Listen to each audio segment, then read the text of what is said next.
د نبی کریم صلی الله علیه وسلم د سیرت پاک خبره شروع ده او ما ویلو چې د مدینه منوره خلکو دا شپه پنګې ته لري کسړه څه مسله جوړه دا کټ کدا دا طرفه څه مسله جوړه چې نبی علیہ السلام مبارک سره د مدینه منوره انصارو د مینا د غونډې لاندې بیعت کړو 3 کاله بیعت عقبه غونډې ته ویو په اخیری کال باندې د حج په موقع چې کوم 2 کسانو یا 3 کسانو بیعت وکړو او هغه کسانو د نبی علیہ السلام او د مسلمانانو کوم حال ولید چې په مکه کې د دوی جون محفوظ نه دی او دوی ته مختلف قسم سزاګانې ملاویږي او تکلیفونه رسیږي نو هغه نبی علیہ السلام له د هجرت دعوت ورکړ چې ته د مکې نه هجرت وکاو مدینه ته مونږ سره لاړ شه نبی علیہ السلام هغه دعوت قبول کړ او په د نبوت په 14 کال باندې پیغمبر علیہ السلام صحابه ته پټ حکم ورکړ چې څوک مدینه ته هجرت کوي نو لاړ دي شي حضور پاک فرمایي چې ما ته الله په خوب کې د هجرت ځای وخو چې هغه شګلن ازمکه او د کجورو باغونو پکې نو لومبه زما ذهن تداراله چې دا یمامه بی دا په یمن کې یو علاقه ده بیا راته دا خبره وخولی شو چې 3 ځای نه دي د 3 کې ستا یو ځای د هجرت دی یو یمن دی یو بحرین دی او یو شام دی قنصرین په شام کې یو علاقه ده وی په خوبونو کې الله ما ته دا خودل او بیا الله هغه د هجرت ځای مدینه منوره خوله لکه څنګه چې د پیغمبر علیہ السلام د نبوت نه مخکې به نبی علیہ السلام خوبونه لیدل دغه رنګ د هجرت د پیغمبر علیہ السلام د دین د خورېدو د اوچتېدو یو لوی ذریعہ ده نو د هجرت نه مخکې نبی علیہ السلام ته الله په خوبونو کې د هجرت ځای خاو چې خبره او تخکاره کړه چې د هجرت ځای مدینه منوره ده نو پیغمبر علیہ السلام صحابه ته حکم ورکړ چې که چاتم تکلیفي او څوکم د مکې نه هجرت غواړي نو مدینه ته روان شي او د مدینه خلقو نبی علیہ السلام لسره بیعت مو کو هغه دعوت هم ورکړ چې تاسو مدینه ته راځئ او ما درته ویلو چې پیغمبر علیہ السلام بعض صحابه هم لګلیو مدینه ته چې هغه ته تاسو دعوت ورکړي چې الله د مدینه خلق مسلمانان کی یو دو کسان روان شو پټ بتلل چې د مکه کافر خبرم نشي او مونږ پټه طریقه باندې لاړ شو مدینه شریفه ته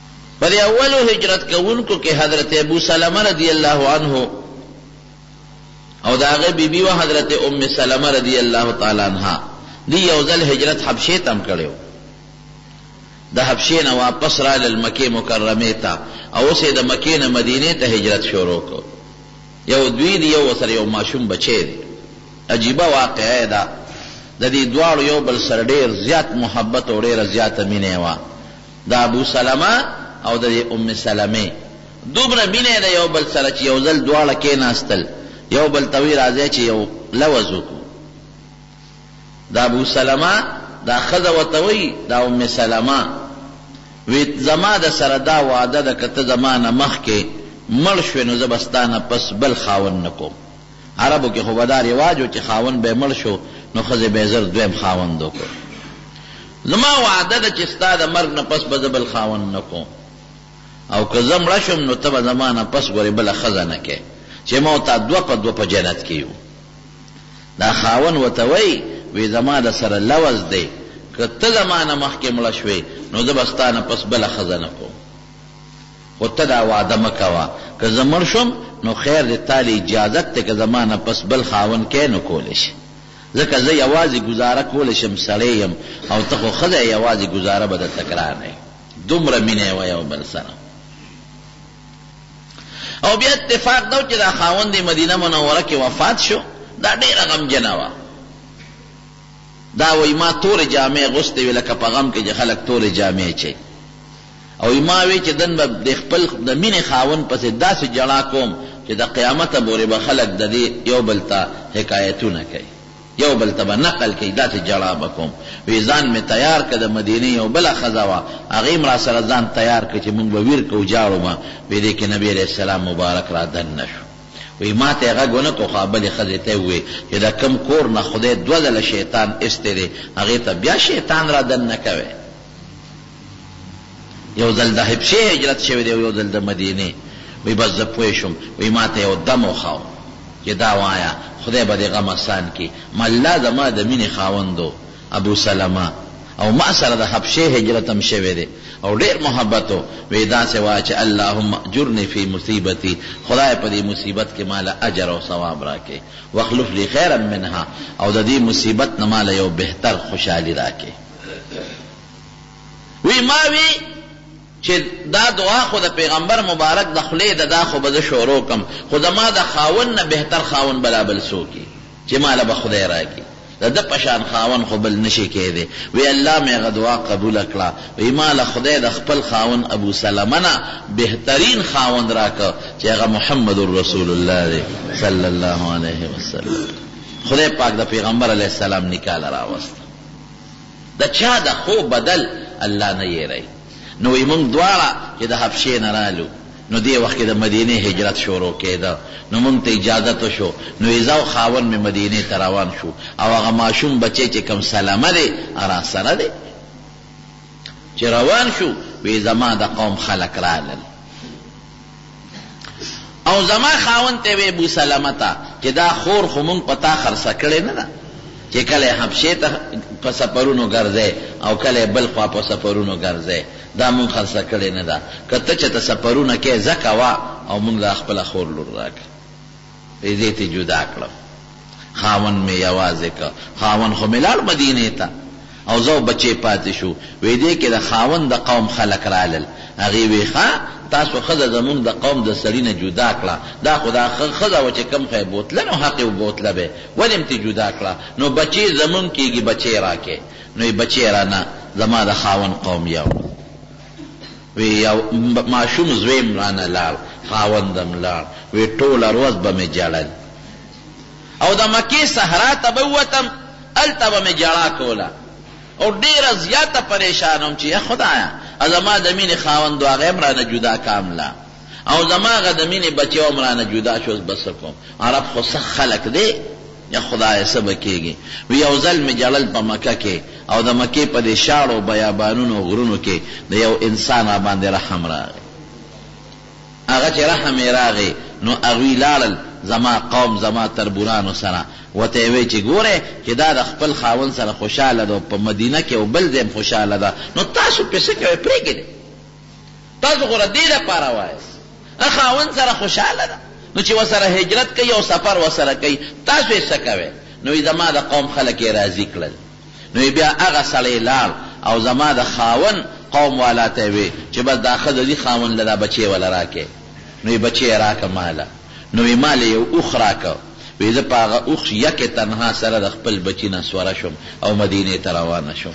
څومره سخت سفر دی، 400 بلکې 450 کیلومیټر مزل د مکې نه مدینې منورې پرې دی. اوس خو لا نوی روډ جوړ شوی دا موټر وی، دا خو لږ اسانه ده. زوړ روډ چې کوم په بدر تللی دی هغه اوږد دی، اصل 480 کیلومیټر جوړېږي. دا تقریبا 500 کیلومیټر مزل لکه دې نه لاور ته ځي، او په شاړو کې دشتو کې بیابانونو کې پنورونو کې په بارانونو کې یک تنها د خپل بچی سره بچی غېږ کې واغېسته او په اوښ سوره شوه روانه شوه. دا څومره ګران کار دی، احسان کار خو نه دی. وی چې د مکې مکرمې نه لږ بار ووتو تنعیم ورته وایي تنعیم یو ځای د هغې ته ورسېدلو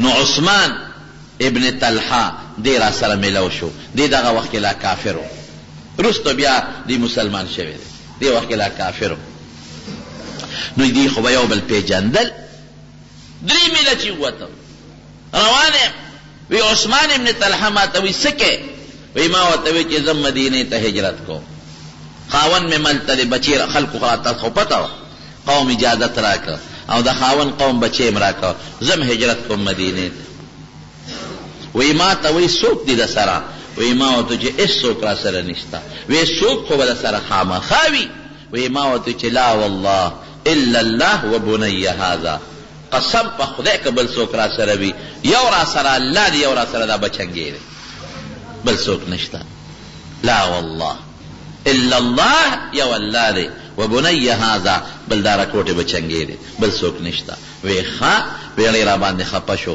نو زما د اوښ مهاري ونیوه او ما سره په ملګرتیا کې روان شو وی دا عثمان نه مې بهترین انسان بل نه دی لیدلی وی چې کله به مونږ دمه کوله وی ده به په قلار زما اوښ سملو او اوښ به یې وتړه او دی به لرې لاړ ما ته به یې شا کړه یو اون یا د بوټي یا د کاڼي لاندې به کېناسته او زه به د اوښ نه کوزه شوم ما به خپله جد پوره که دبه مې وکړه او چې کله به زه په خپله پاسېدم او اوښ ته به وختم نو دی به راغی نو زما د اوښ مهار به یې ونیوه نو را سره یې دا 1500 څه کم کیلومیټره مزل وکړه او قبا ته یې ورسولم وی ما ته وی چې ستا خاون به دې کلي کې د خلکو سره دی نو زما اوښ او زما بچی یې پرېښود او دی رانه واپس له مو کافر لا مسلمان نه دی لیکن زړه کې دومره محبت و یو بل سره رحم خو د کافر په لکې وي نو ګویا ته الله د هغې صلاح عثمان له ورکړه وروسته خدای پاک هغه ته ایمان ور نصیب کړ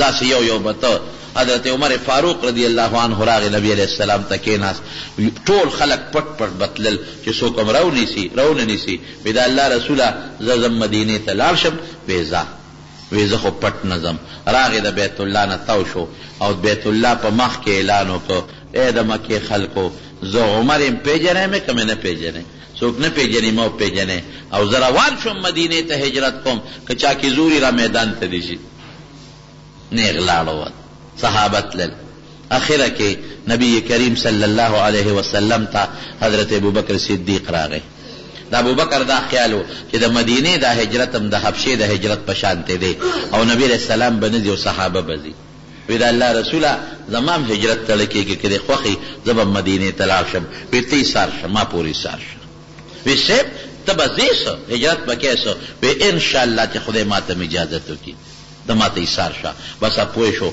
2 خانې واغشتې او په هغه 2 خانو باندې به د کیکر دا پاڼې خوړلې دا ګیاګانې چې سربي شي ځکه د هجرت خو 8-9 ورځې سفر دی هغې سربې کړې چې سربې یې کړې بی بی عائشه صدیقه فرمایي وی یو ځل نبی علیہ السلام د غرمې راغی د غرمې به داسې وخت و چې عموما به څوک د کور نه بار نه وتل مکه کې ګرمي وي نو څوک به نه وتېدل دا خبرې ولې کوي دا ملګري ته خبرې به کوي شور ولې کوي د غرمې به څوک د کوره نه وتېدل عموما به خلک ودو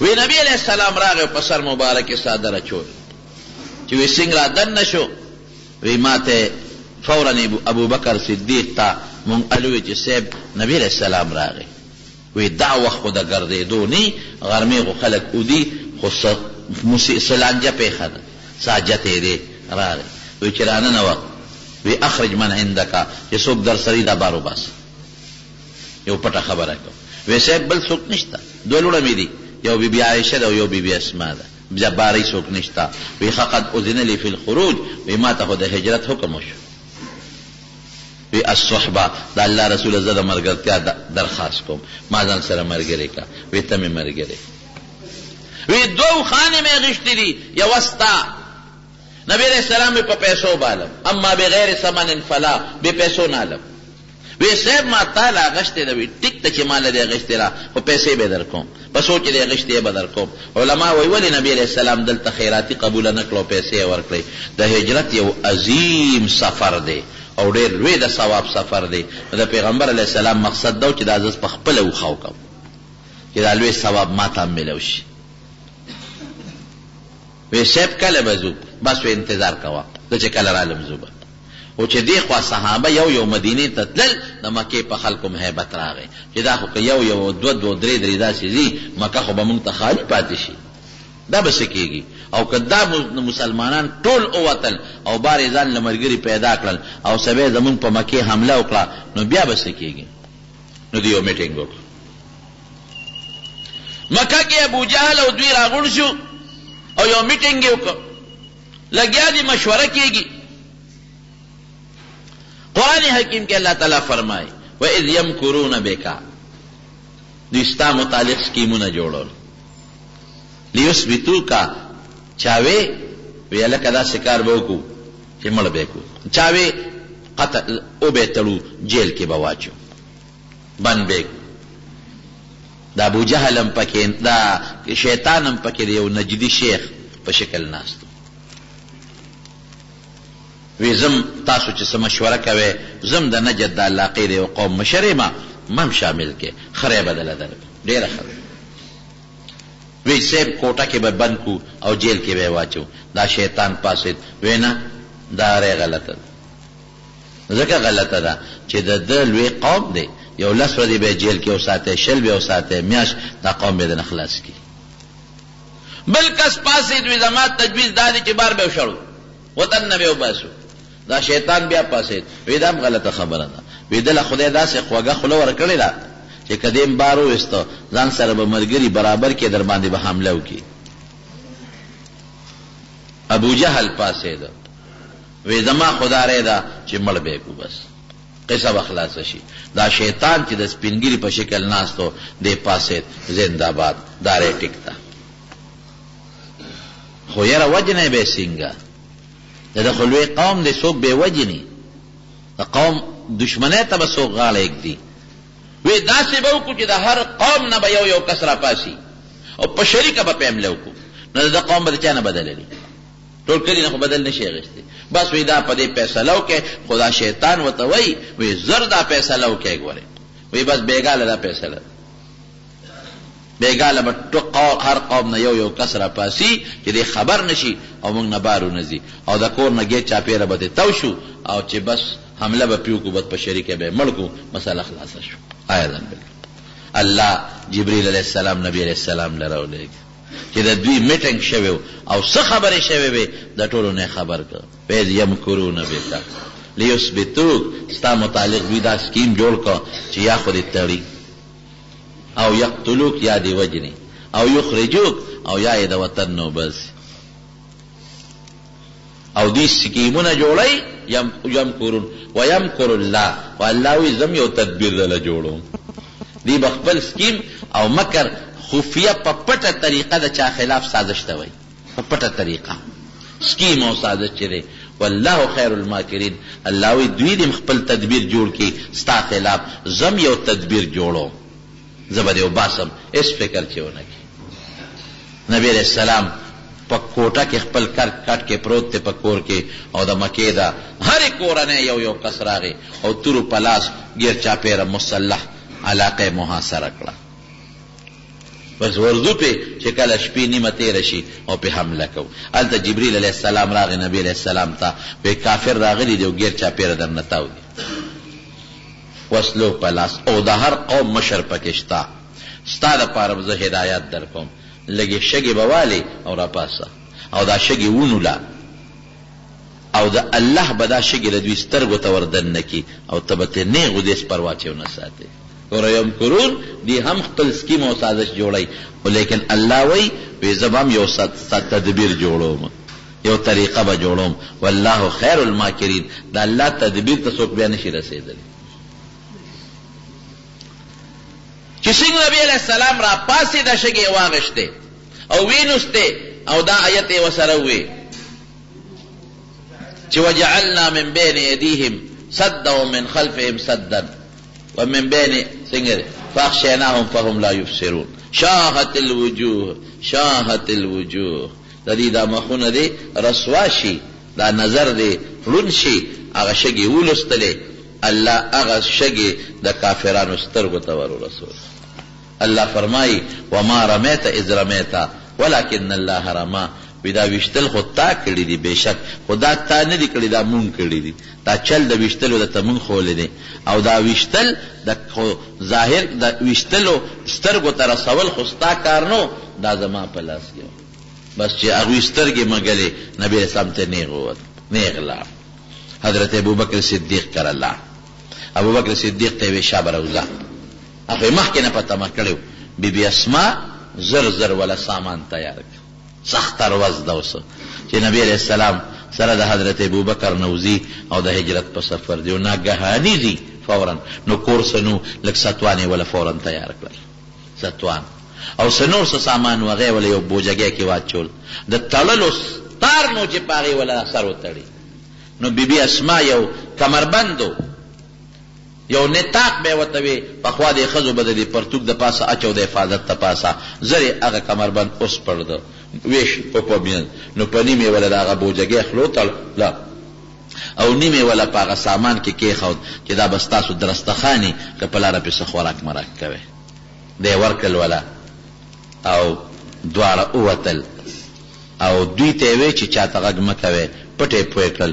خو مونږ نیغ فلحال مدینې ته نه ځو، مونږ ځو او په غار ثور کې بره یو غار دی په جبل ثور کې، هغې کې به مونږ یو څو شپې تېرو، بیا به مدینې ته ځو. ګوره الله ورته دا چل وښو چې که مونږ نیغ اوس ځو خو دوی را پسې د لارو باندې راځي، لانجه جوړېږي. نو مونږ به یو 3 ورځې پټ شو، دوی به منډې ترړې ووایي دوی ته پته ولګي چې سړي خو رانتلي دي، مونږ به دلته یو. نو چې کله خلک ښه په قلار شي بیا به مدینې ته ځي. کافر خوزګیر چاپېره ولاړ دی، چې ولاړ دی یو سړی پې راغی، وی څه ته ولاړ یې؟ وی د فلانکي انتظار کوو، حمله به پې کوو. وی خو ما ولید داسې لاړه، ما ولید اوس داسې لاړ. وی څنګه داسې لاړ؟ وی دا په سرونو دا خاورې څه پرتې دي. نبی علیہ السلام وی دوی سترګې مږلې ما ته بق بق کتل، او زه مخکې تېر شوم او زه یې نه لیدل. همدغسې ده رب العالمین چې د چا مدد وکړي که نه، قسم دی که څوک هغه ته پوټې نقصان نه ورسوي، خو چې الله د چا مدد وکړي، الله یې مدد وکړي. دوی ورلل، شپه ورو ورو تېرېږي، په دې سوړو کې ګوري چې خوند یې ونه که په کور ورننوتل. چې ورننوتل حضرت علي د پیغمبر علیه السلام په بستره ملاستو، هغه یې راونیو. ملګری څه شو؟ وی ما ته څه پته لګي. څه شو؟ وی دی نو ستاسو مخکې ووته، وی زموږ مخکې څنګه ووته؟ وی لاړ ما ته پته نه لګي. او علي صاحب یې په دې خپله بستره دې دپاره سملولی و چې نبي علیه السلام سره د کافرانو امانتونه پراته. ګوره دې وخت کې به یې مو سره امانتونه کېښودل. امینو. وی چې کله سار شي دا امانتونه خلکو ته واپس کا، او ته مونږ پسې مدینې شریفې ته را روان شي. هغه نظر بند کړ، خو بس په هغه خو کار نه کېده. نو بیا خو شي که پرېښود. چاوی الک ابوبکر کر به پټ شوي، ځکه هغه سره ډېر تعلق و. لاړل حضرت ابوبکر صدیق سره. بیبي اسما وایي چې راننوتل، وایي ما ته پلار دې څه شو؟ وایي چې زه نه یم خبر. چېرته وتی دی؟ ما ته پته نشته. نو ابو جهل داسې یو مضبوطه سپېړه ماله راکړه، حالانکه ظلم دی اوس پر دې جینۍ له ولې سپېړه ورکوې؟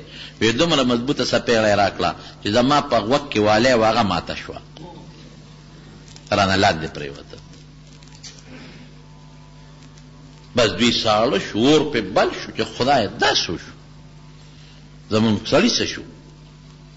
قرآن حکیم کې الله فرمایي الا تنصروه، ای د مکې خلکو که تاسو د سره مدد نه کوئ، فقد نصره الله، الله ورسره مدد کوي. وی که ورسره اذ اخرجه الذین کفروا، دا عامو خلکو ته، یوازې د مکې ته نه، عامو خلکو ته الله اعلان کوي که تاسو بالکل پس د نبی علیہ السلام مرسته پرېږدئ او مدد نه کوئ، نو ولې زه نه یم څه؟ فقد نصره الله، ما هغه وخت کې د مدد کړی چې کور نه دشمن ګیر چاپېره ته و. اذ اخرجه الذین کفروا ثانی اثنین، د خلکو د کافرانو وویسته، او 2 کسانو، ثانی اثنین 2 کسانو ویویستل. نو چې دی لاړل غار ثور ته، یو روایت کې راځي چې د مکه کې د قایفین ډېرو، علم قیافه ورته وایي، د دې قدم نه پته لګوي چې دا د چا قدم دی. نو اسې نه دی به مونږ پسې راځي د مونږ د قدمونو نه پته لګی. نو ابوبکر صدیق حضرت نبی کریم صلی الله علیه وسلم په اوږه که په هغه غار کې چې صاحب چې ستا د قدم نښه مخکې نی لږ دې په شا وړم، نو د غاره پورې یې وړم. نو غار کې دننه شو. چې غار کې دننه شو الله ولا مدد وکړ. قرآن حکیم کې الله فرمایي چې الله وی فانزل سکینه، ما په خپل اطمینان راوستو، سکینت او ټینشن مې ولا ختم کړ.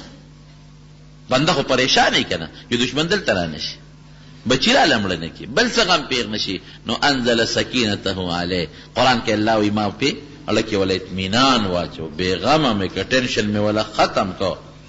وأيده بجنود لم تروها، او داسې لخکرو باندې مو ولې حفاظت وکړه چې چاته په نظر نه راځي، تاسو هغه لیدلې نه دي او نه تاسو وینئ. هغه څه دي؟ هغه دا چې د غار په دې خوله کې خدای یو بوټی زرغون کړ او جولاګي راغی، عنکبوت ورته وایي، هغه پکې زر جاله جوړه کړه. او یو کمتره راله صحرایي، هغه پکې ځان له جاله جوړه کړه او پکې کېناسته وږی پکې واچول. ګوره په یو رکوټي بوټي ولا خدای حفاظت وکړو. او د جولاګي د کور نه کمزورې کور بل نشته. قرآن کې الله فرمایي ان اوهن البیوت لبیت العنکبوت، وی په ټولو کورونو کې بیکار او کمزورې کور د جولاګي دی چې هوا هم پرې راشي نو کور یې ختم کړي. په هغه کمزوري کور خدای د پیغمبر علیه السلام دفاع وکړه. الله چې کوي د جولاګي په کور هم د انسان دفاع کولی شي که نه شي کولی. او چې الله وغواړي نو په یو رکوټي مخلوق هم انسان هلاکولی شي، لکه په ماشي نمرود هلاک کړ. ماشي څومره کمزوری شي، معمولی لاس سره دې وجنګېد نو دی به مړي، لیکن خدای پاک چې کوي نو په رکوټي طاقت د بنده مدد کولی شي او په رکوټي سیز بنده هلاکولی شي. په ماشي نمرود هلاک کړ، غر کې کپې. او د جولاګي د جال کمزوري سیز باندې د پیغمبر علیه السلام حفاظت وکړو. او کمتره په حیواناتو کې کمزورې بېزړه حیوان دی، په هغې ولا حفاظت وکړو. بی بی اسما با او هغه غار ډېر اوچت دی. غار حرا نږدې ده او غار ثور ډېر لوی دی، ډېر لوی مزل دی، ډېر اوچت دی.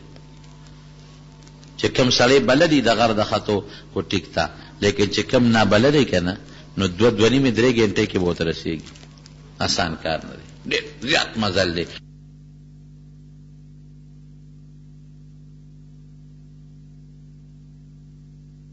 څه شو؟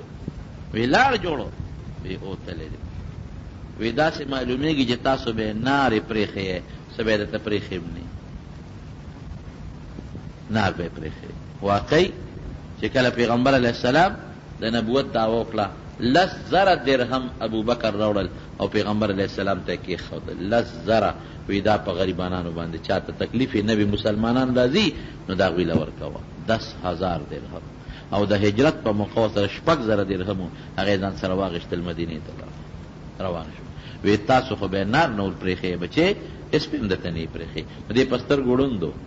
نو بی بی اسما دونه هوښیاره وه چې هغې زر یو تیلی د کاڼو ډکه کړه او المارۍ کې کېښوده. وی بابا راشه. نو دی یې بوته او په هغه تیلی د کاڼو یې ولې لاس کېښود. وی دومره پیسې یې راته پرېښې وي. وی ښځه بچې ما وی کني نارې پرېښې. قسم دی پرون د حضرت ابوبکر په واقعاتو کې، په مناقب او په صفاتو کې په ترمذي شریف کې تیر شو چې نبی علیہ السلام فرمایي چې د ټولو خلقو نه زیات احسان په صحبت مرګرتیا او په مال کې چې ما سره چا کړی دی هغه ابوبکر صدیق دی. او که ما سره چا ښېګړه کړې ده نو بدل مې ول خلاص کړی دی. په ما د هېچا احسان نشته سوا د ابوبکر نه. د هغې احسان زما په غاړه پروت دی، هغه له به د هغې خپل احسان بدل الله د قیامت پر ورځ ورکوي. د پیغمبر علیه السلام هم ورسره ډېره زیاته مینه، انتهایی زیات محبت او انتهایی زیاته مینه ورسره. او دی فرمایلي وی کم قوم چې هغې کې ابوبکر موجودي نو بل څوک مناسب نه دي چې د دې قوم امامتي وکړي. دا خلافت ته اشاره، بادشاہ به امام چې ابوبکر موجودي، بل څوک د امامتۍ لایق نشته، دی به امام. او د جومات دروازې چې څومره دي ټولې بندې کړې سوا د ابوبکر د کړکۍ نه، د کړکۍ کولو پرېږدې، باقي ټولې بندې کړې. د ډېر صفتونه شوي دي. یو بیبي ولاړه د نبي صاحب نه سمال غوښته، وی سار له راشه. بیبي ورته وایي صاحب که سبا مې ونه مونتې بیا لکه که سبا ته وفات شوی وي، وی ابوبکر له ورشه بدل کړي. دا هم د هغه خلافت ته اشاره. او یو ځل یې ووی وی پړه کې مې یو ارمان دی، ارمان مې دی پړه کې، او دا دی چې نبي علیه السلام کله هم څه وغواړي نو زه خو په منډه د کوره راوړم، په منډه یې راوړم. خو ارمان د خدای نه دا سوال کومه چې زما دا جیب پیغمبر علیه السلام خپل جیب وګڼي نو څه خبرې، لکه چې زه خپل جیب ته لاس در نه کوم خو چا سره مشوره نه کوم. کنه څوک چې جیب نه څه شی راوباسي چا سره مشوره کوي جیب ته، چې دقسې نبي علیه السلام ته ضرورت شي او د خپل جیب په ځای زما جیب ته لاس منډي او ما نه تپوس هم نه کوي یو شی ته وباسي، دا مې پړه ارمان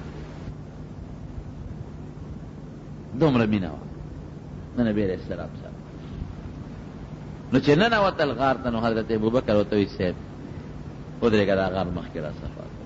ټول غار یې صفا کړه او غار کې سوړې وې، هغه شاړ غار و، نو خپل څادر یې وشلو او په هغه سوړو کې یې ورکړل، یو سوړه پکې پاتې شو یا یو دوه سوړه. نو دې مخکې ور دننه شو او نبي صاحب ته وایي سره دننه شه، نه کې خپله پونده کېښوده په سوړه کې. نو پیغمبر علیه السلام راغی او د سینې ته یې ډډه وواله او د غار ته ډډه واله.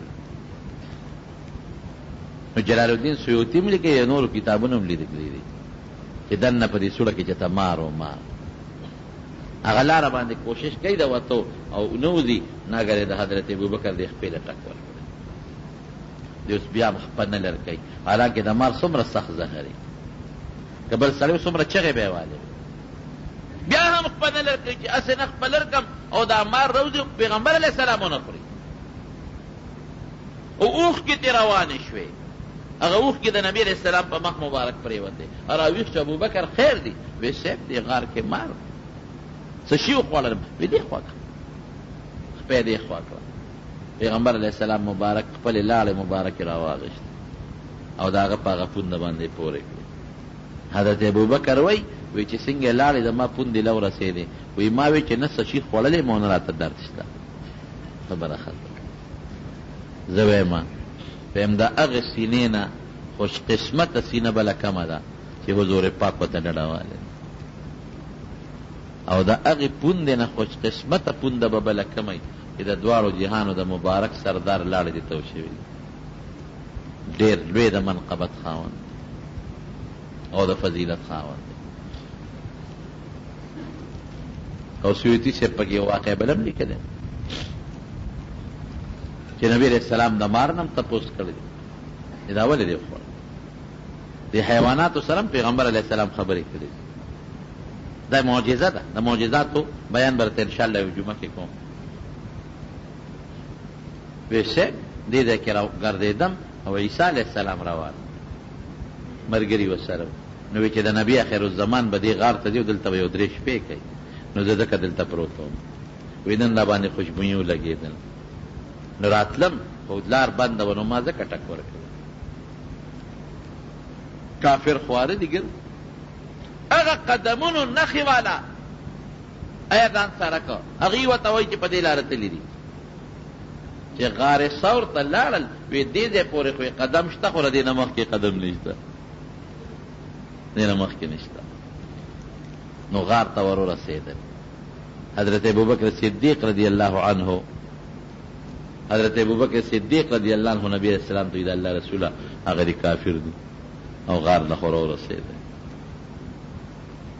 او چې متیاز یې کولې نو غار طرف ته مخ کړی. نو پیغمبر علیه السلام ورته وایي وی ابوبکر که دوی مونږ لیدلې نو مونږ ته به متیاز یې کولې، مونږ نه اذ یقول لصاحبه لا تحزن ان الله معنا. نبی علیہ السلام حضرت ابوبکر ته څه وایي؟ وی مغم مکوه، فکر مکوه، ان الله معنا، الله مونږ سره دی. نو دلته بعضې خلک سوال کوي وی ابوبکر ډېر یېرېده وایي. وروڼو یو حزن دی، حزن یو خوف دی، یرې ته خوف وایي، لا تخف. حضرت موسی علیہ السلام ته الله وایي لا تخف، مه یېرېږه، انه لا یخاف لدی المرسلون، پیغمبر چې موږ سره یې دی ولې یریږي؟ خوف روع وتویرتا فلما ذهب عن ابراهیم الروع، ابراهیم علیہ السلام باندې یو ځل هیبت راغلی ایرت لاړه. نو خوف او روع یریتا وایي، حزن خو یریتا نه وایي، دا معنا غلطه ده چې لا تحزن مه یریږه، لا تخف کوي نو بیا به معنا مه یریږه، لا تروع کوي نو دا معنا به وچې مه یریږه. حزن څه ته وایي؟ حزن هغې غم ته وایي چې چاته د بل چا نه پیښ شي، لکه زوی ته تکلیف ورسیږي او دې فکر مند شي، مال ته تکلیف ورسیږي او دې فکر مند شي، هغې فکر مندۍ ته وایي، هغه سوچ او فکر ته وایي چې د بل چا نه ورته ورسیږي. نو نبی علیہ ابوبکر سره د ځان یره نه وه چې ما به څوک مړ کړي، په پیغمبر علیه السلام فکر مند و چې نبی علیہ السلام ته څوک تکلیف ونه رسېږي. لا تحزن معنا څه؟ لا تحزن، زما متعلق فکر مند کېږه، ما زما متعلق سوچ او فکر او غم مه کوه، ان الله معنا، الله به زما مدد کوي او ستا به مدد کوي. او لصاحبه، لصاحب الغار نه وي د غار ملګري نه، لصاحبه خپل ملګري ته وایي. یو کافره بل ته وایي هلکه وایي په دې غار کې چېرته دننه نه، بل ورته وایي د غار په خوله کې چې کومه اونه ده دا خو د نیکه نه مشره ده، او چې دې لاره باندې تل نو دا جولاګي دا جاله نه روانې ده او د کمترې دا جاله نه روانې ده، بې وقوفه.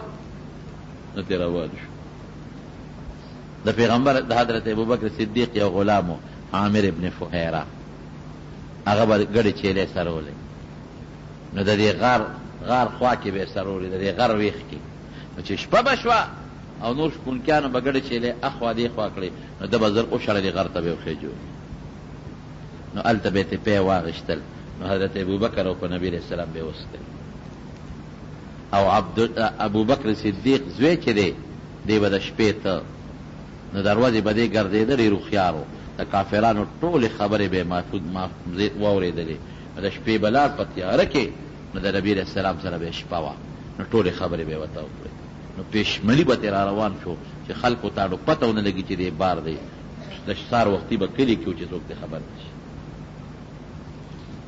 3 ورځې نبی علیہ السلام مبارک او ابوبکر په دې غار کې تېرې کړې چې ورته پته ولګېدله چې اوس به د کافرو خبرې غلې شوي. نو بیا ورته ووایي چې اوس داسې وکړې، یو سړي سره یې د مخکې نه خبره کړې وه، د هغې سړي نوم عبدالله ابن اریقط، او هغه سړی کافر و او د لارې ښودونکي ماهر و. دا به قانون و چې دې کې به دا ماهرین خلق به په هر کلي کې هغې ته به لارې معلومې وي. نو قافلې چې به تلې که نه، قافلې خو به د میاشتو په منزل تلې، نو یو لار ښودونکي به ورسره و، هغه به ورسره په اجرت او په کرایه ته هغه به ورته لاره ښوله. دا لارې بار چاته نه وي چې قافله روکه نه شي، په بل طرف لاړه نه شي. نو دا عبدالله ابن اریقط د لارې ماهر و، د سره مخکې نه په پیسو خبره کړې وه، وایي موږ به مدینې ته بوځې، خو په داسې لار به بوځې چې ناشنا لرئ، هغه یې بېغمه اوسئ. او د مخکې نه ورته اوښانې مواله کړې وې، نو هغه اوښانې 3 ورځې پس راوستلې غار ثور ته، او نبی علیہ السلام او ابوبکر صدیق راوتل. 2 اوښانې وې، یو پیغمبر علیہ السلام او یو ابوبکر، یو هغه عبدالله ابن اریقط چې چاته لار معلومه وه، او یو د پیغمبر ابوبکر هغه غلام عامر ابن فهیره. دا د 4 کسانو قافله روانه شوه، او د دریاب په غاړه په غټه لاره یې بونه تلل، دریابي لاره باندې په ناشنا لاره یې روان کړل مدینې منورې ته. نو چې دوی کله د مکې نه غار ثور ته تلل، نو دا د زبرګې 28مه ورځ وه او د زیارت ورځ وه. نو په غار ثور کې جمعه خالی او اتوار 3 ورځې تېرې کړې، 28مه 29مه او 30مه. او د شعبان دا د زبرګې میاشتې اخرو، نو رجب پسې بیا شعبان راځي. د شعبان بیا په میاشت کې دوی روان شو، دا په لومبي ته چې 28مه 29مه 30مه، نو په لومبي تاریخ د ګل په ورځ بیا د غار ثور نه ووتل، او راتلونکې ګل په ورځ 8 ورځې په لاره تېرې شوې، د راتلونکې ګل په ورځ باندې په 8 تاریخ مدینې منورې ته ورسېدل. دا رجب نه زه خطا شم، دا سفر د سفر اخیری د سفر 28مه وه، نو د 28مه 28مه 29مه او 30مه د سفر دا په غار کې تېره کړه، او د ربیع الاول په لومبي تاریخه د ګل پر ورځ روان شو، او په 8م تاریخ د ربیع الاول د ګل پر ورځ په باده ورسېدو. دلته د مکې خلکو میټینګ وکړو، ویې لکه داسې کار دی چې سړی را نه ووت، قصه روانه شوه، نو اعلان یې وکړ، وایي که چا نبي علیه السلام جمدې راوسته او یا د هغه سر راوړه، هغه له به د 100 خانو انعام کوي. 100 خان داسې دي لکه دې زمانه کې چې 100 قیمتي موټر یې څوک چا پسې انعام کوي، او ډېر قیمتي شي، خو اوس هم ډېر لوی قیمت شی 100 خانو انعام یې وویسته. دا بدماشان او اجرتي قاتلان خواره شو دی په دی، او نبی علیہ السلام خو دلته غار کې دی او دوی لارې ګوري، پیدا یې نه کړ. او چې پیغمبر علیه السلام کله روان شو په دې اوښه او د مکې نه بار شو، دې مکې ته یې مخ کړی او ډېر یې وجړ. خپل وطن پرېښودل اسان کار نه، مکې ته یې مخ کړی. بما احبک الی من بعد، ما ته څه خوښ ښکاري، ډېر زیات مې خوښ ارمان که ستا قوم زه نه وې ویستلی او ستا قوم زه په هجرت نه وې مجبور کړی، ما سکنتو غیره کې، نو ما به بل ځای ژوند نه وې تېر کړی. او بیا روان شو د مکې مکرمې، ووتل، قافله روانه شو. یو لوی بدماش دی حضرت ابوبکر صدیق رضی الله عنه فرمایي چې مونږ لاړو، وی دغه ورځ مونږ پوره مزل وکړ او د شپې مزل وکړ او سار له مونږ د 10 بجو پورې د غرمې پورې مزل وکړ، یو شان ریګولر متواتر. نو یو ځای کې یو ګټه مې ولیده، غټه د هغې سوري ته مې وکتل، نو یې زه ورغلم چې د دې ګټې سوري لاندې نبي علیه السلام یو پټې دم شي، لکه یو شان سفر. نو یو شپونکي و هغه سره ګډې چیلی وې، وی هغه هم ګټې خواله را روان، هم د سوري په نیت را روان و، وایي دته مخکې شومه، نو ما په هغه سوري باندې یو څادر خور کړ او نبي علیه السلام ته مې وی چې راشه صاحب دلته یو پټې غوندې ارام وکتم شي. تاسو اندازه ولګوئ چې د عربو ګرمي اوخ بیا د مکې ګرمي او بیا د ګټې سوري به څنګه سوري ده، په ګټه چې نور ولګي هغه ګرمه سونه شي، مجبوري ده. وی نبی علیہ السلام لږ غوندې سترګې ورلې او ما هغه شپونکي ته وی بچې څوک یې؟ نو د مکې د یو کافر غلام ووایي چې دا پلانکي غلام یم، یې مه وپېژنم. یې چې ما له به لږ پی راکړې؟ بلکل. نو یې ما سره یو جام و، په هغې باندې مې ټوکړه تړلې وه چې شګې خاورې پکې پرېونه ځي، وی هغه جام مې وله ورکړ. وی هغه هلک ته مې چې لاسونه وسنډه، وی هغه لاس وسنډه. یې چې دا غلام زه مسنډه، وی غلام دې مسنډله، وی دې کې راله پیوله شه. نو پی راله په هغه جام کې ولوشه، نو یا خو ګرم پیو، نو ما پکې لږې اوبه واچوي، یو پوټې لسی دې جوړه شي او یخه شي. وایي چې رالم نبي علیه السلام را پاسېدلی، نو ما ورته ویل صاحب دا وڅښه، نو هغه مې په پیغمبر علیه السلام وڅښلی. او حضرت زبیر د پیغمبر علیه السلام د ترور زوی دی، دې وخت کې د نبي علیه السلام سره دقه یوه رشته ده. د ابوبکر صدیق لور پې واده ده، خو وروسته دې وخت کې لا نه، هغه چې ته په سفر را روان و، مخې له راغی، وی هغه رالې یو 2 جوړې جامې راکړې، وی موږ دپاره لوی غنیمت و. نو په مکه کې یو لوی کافر دی سراقه وایي چې د ناستو د ملګرو سره وی دې کې یو سړي راغی، وی چېرې یو قافله مې ولیده د دریاب په غاړه روانه وه او کیدی شي چې دا د محمد قافله صلی الله علیه وسلم.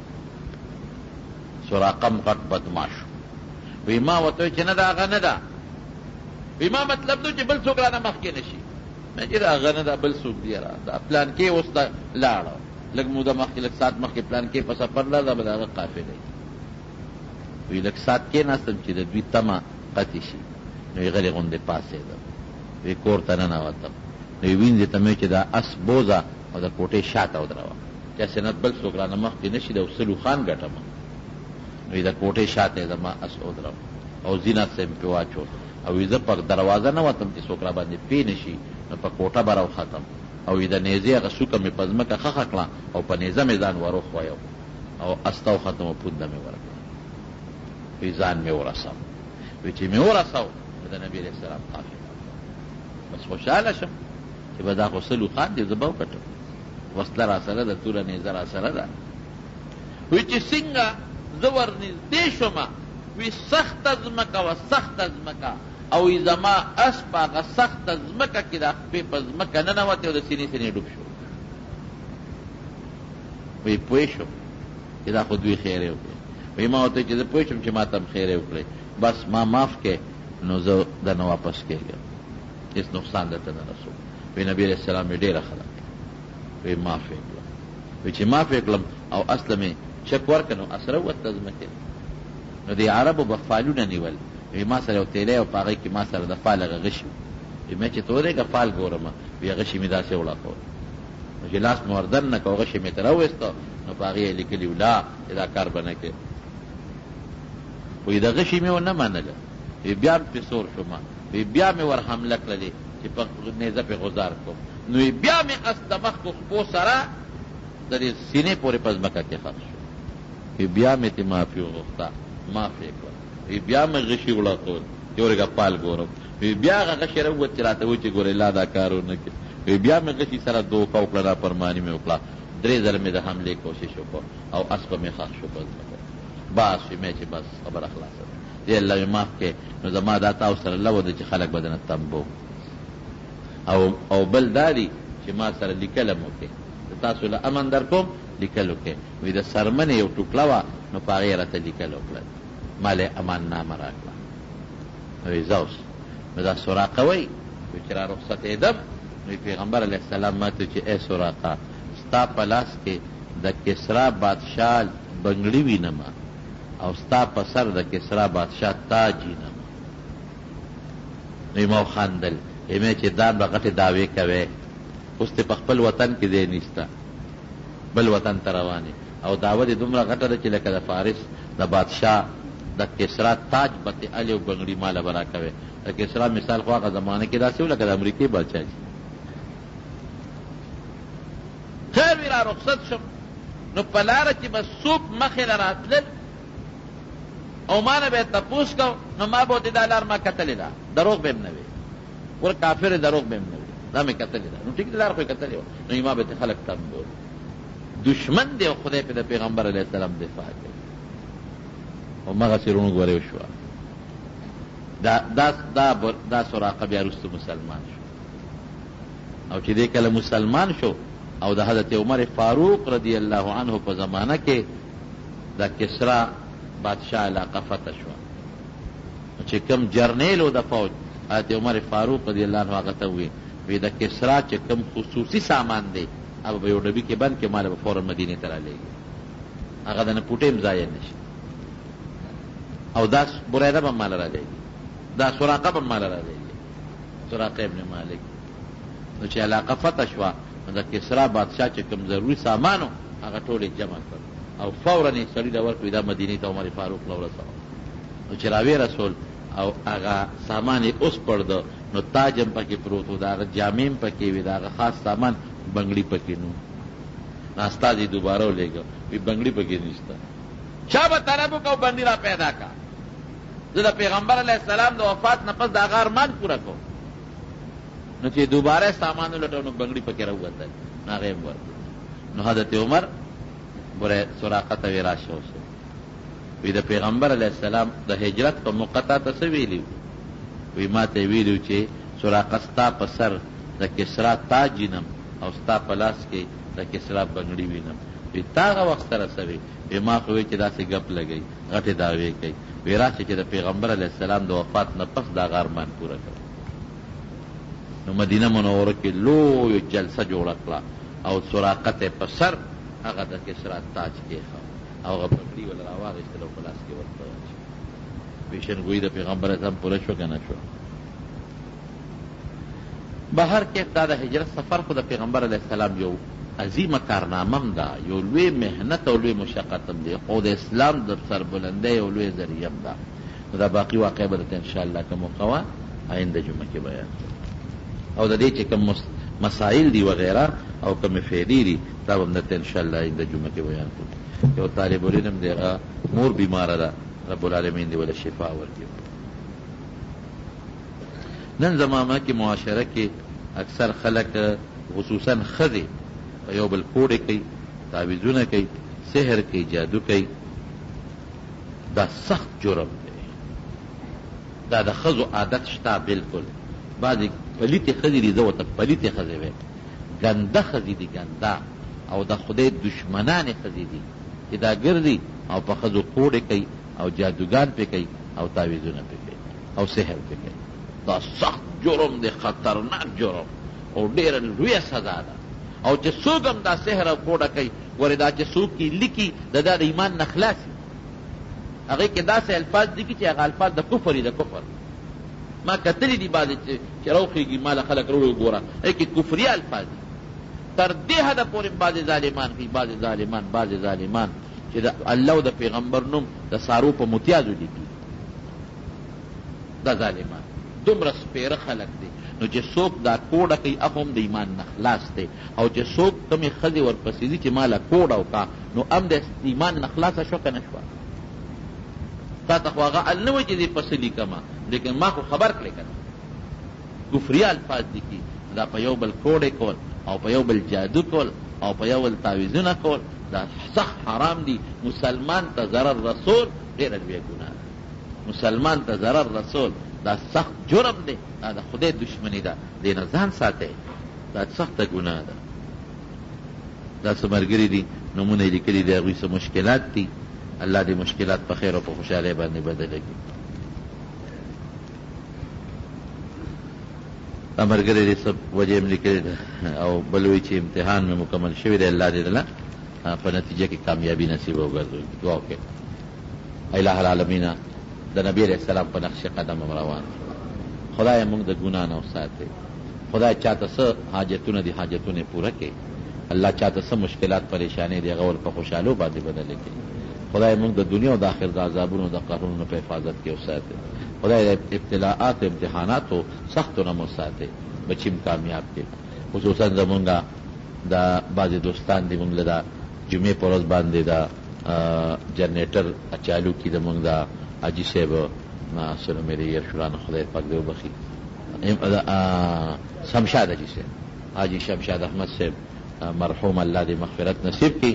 د هغې د بچي دي موږ سره دا مدد کوي چې موږ ته د بجلی کله ضرورت شي نو موږ له تار را کړی جنریټر راته چالو کړي. دعا ورته وکړئ. حاجي صاحب په خپل هم ښه انسان و، په خپل وخت کې د جوماتونو سره ډېر امداد کړی دی، بچي هم خالقان دي. الله یې دا شمشاد حاجي صاحب په قبر انوار نازل کړي او خدای پاک دې کور د مرضونو نه محفوظ وساتي. الله یې دا بچي کامیاب کړي او د دې لوی جومات سره موږ سره چې کوم تعاون کړی دی ولا الله اجر په دواړه جهانه ورکړي. څوک چې زموږ د جومات سره د مال د بدن هر قسم مدد یا خدای کور دی او د دین مدرسه ده، د جومات د ماشومانو مدرسه ده، د څوک ورسره مدد کوي الله دې ورسره په دواړه جهانه مدد وکړي. الله خیر وخت کې زموږ په خلیفه کریمه نصیب کړي. لا اله الا الله محمد